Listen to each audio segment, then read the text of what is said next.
नमस्कार, NokingNews.com में आपका स्वागत है। कोरोना वायरस जो है ना, एक नई अचानक से कहीं से एक बला आ गई है और इतनी अचानक आई है कि इसके गुण धर्म, इसकी जाति, इसका व्यवहार समझ में ही नहीं आ रहा। मानवता लगातार इतना बड़ा खतरा और इसके बीच में तमाम सारे विज्ञान, तमाम सारे प्रयोग और रोज़ नई नई फाइंडिंग्स आ रही हैं।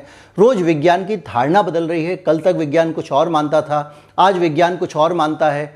कल तक विज्ञान कुछ और कहता था, आज कुछ और कहता है, क्योंकि लगातार विज्ञान इसके व्यवहार को देख देख कर सीख रहा है। और जब विज्ञान किसी भी बीमारी के व्यवहार को देखकर सीखता है तो नई नई जानकारियाँ निकलती हैं, नई नई बातें पता लगती हैं।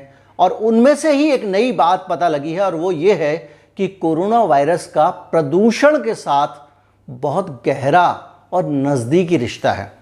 इतना नज़दीकी रिश्ता है कि बहुत सारे रिजल्ट आ चुके हैं और अब भारत में भी इसको लेकर एक रिसर्च हुई है। उसने पुरानी रिसर्च में से भी कुछ और बारीक चीज़ें निकाल के सामने रखी हैं। कहीं मत जाइए, चैनल को सब्सक्राइब कर लीजिए, फिर बातचीत आगे बढ़ाते हैं। वैक्सीन को लेकर तो बुरी खबर आ गई है। कोरोना है भी या नहीं है, जो आपके जीने की पहली शर्त होगी, आपको वो करनी ही होगी। और विचलित करने वाली खबरें, सबसे ज़्यादा मुनाफा बाजार को हो रहा है। वायरस है, उसका हवा में घुल जाना, इससे बड़े सवाल खड़े हो गए। इस पर बातचीत करेंगे। नमस्कार।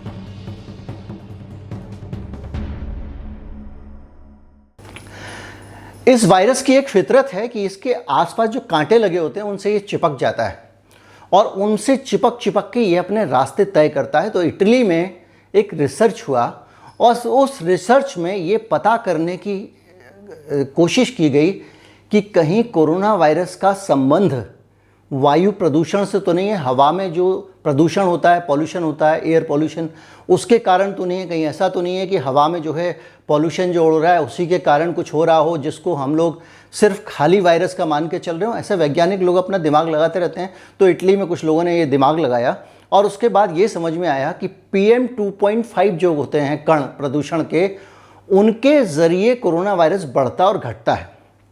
अब PM 2.5 में आपको समझाऊं, 2.5 मतलब 2.5, जो 2.5 माइक्रोन का एक कण होता है और 10 माइक्रोन का होता है। तो आपने देखा होगा जब प्रदूषण के आंकड़े आते हैं तो उसके साथ दो तरह के आंकड़े आते हैं। AQI जब आता है तो एक होता है PM 2.5 और PM 10। तो आपके शहर का जो प्रदूषण का आंकड़ा है वो इस आधार पर तय हो जाता है, जो भी चीज़ ज़्यादा है, PM 10 ज़्यादा है तो प्रदूषण का स्तर PM 10 वाला उतना हो जाता है। 500, 400, 600 आप पढ़ते हैं। और PM 2.5 या 2.5 ज़्यादा है तो उसको आप कर देते हैं कि वो उसको ज़्यादा बता देते हैं और दोनों आंकड़े साथ में जारी किए जाते हैं। ये माना जाता है कि PM 2.5 जो है बहुत बारीक कण होते हैं, वो सांस के साथ अंदर जाते हैं और उसके कारण वो फेफड़ों में चिपक जाते हैं, इन्फ्लेशन पैदा करते हैं फेफड़ों के अंदर। इन्फ्लेशन मतलब जो इरिटेशन होता है फेफड़ों में वो, और उसके साथ में थोड़ी सूजन पैदा होती है। तो वो परेशानी खड़ी करते हैं और उसके कारण ऑक्सीजन की सप्लाई रुक जाती है। और कई बार कई लोगों की पुराने समय में जब पॉल्यूशन बढ़ता है, जब ये कोरोना वायरस नहीं आया था, उन दिनों में लोगों को बड़ी गंभीर सांस की दिक्कतें होती थी और बुजुर्गों को ऑक्सीजन की कमी के कारण स्ट्रोक हो जाता था कई बार और उससे उनका निधन हो जाता था। ये भी हमने देखा है। अब क्या हुआ कि वैज्ञानिकों ने देखा कि प्रदूषण के साथ अब एक तो वायरस घूम रहा है, ऊपर से आपके प्रदूषण ने आपके अगर फेफड़ों को वल्नरेबल बना दिया तो कितनी दिक्कत हो जाएगी। तो वो इसका वो कर रहे थे शोध और उन्होंने ये पाया कि PM 10 जो धूल के कण होते हैं और PM 2.5 धुएं के कण होते हैं। ये आमतौर पे ये समझ लिया गया है।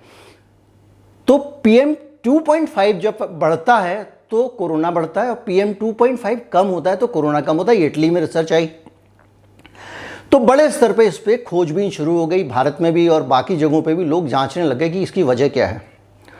तो पता चला कि PM 2.5 में भी कई तरह के कण होते हैं, लेकिन जो कार्बन उत्सर्जन वाले कण होते हैं, मुझे याद आ रहा है पिछले दिनों मुझे एक हमारे दर्शक ने फ़ोन किया था। उसने ये समझाने की कोशिश की थी कि कहीं ना कहीं गाड़ियों के धुएं और पेट्रोल से जो निकल रहा है उसके कारण ये कुछ बढ़ रहा है।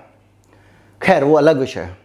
तो PM 2.5 जो है उसमें जो कार्बन के कण हैं वो इसके लिए जिम्मेदार हैं, उनके ज़रिए ये फैलता है।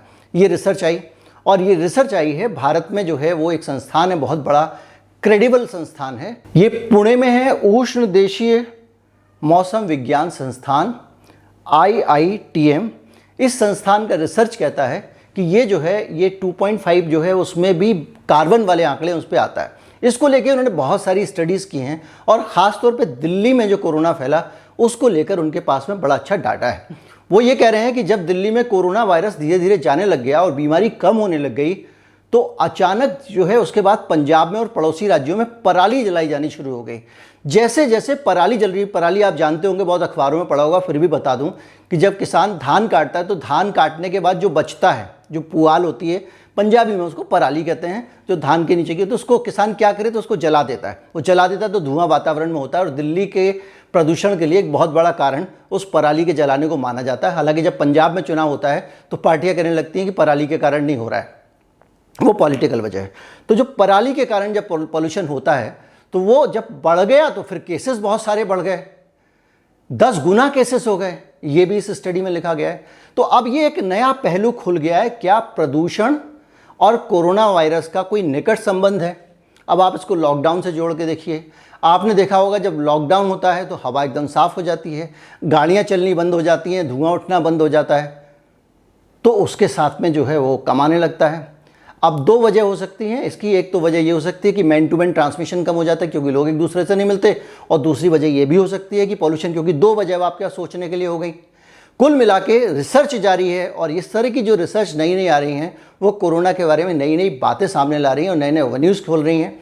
भारत में भी एक खास तरह की एक और वैक्सीन आई है, वो कह रही है कि सभी पे चलेगी, बहुत सारी चीज़ें आ रही हैं।